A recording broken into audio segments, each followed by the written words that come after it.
Hello and welcome to the channel. If you're looking to free up some space on your phone or simply want to remove offline content from Spotify, you're in the right place.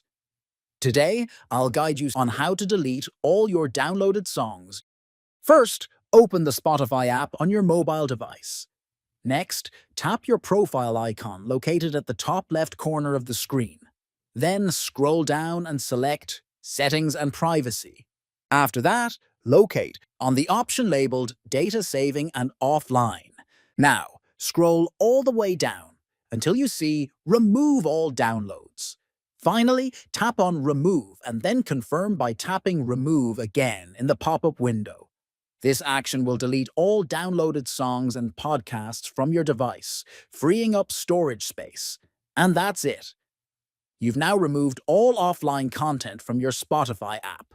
If you found this guide helpful, don't forget to like, comment, and subscribe for more tech tips and tutorials.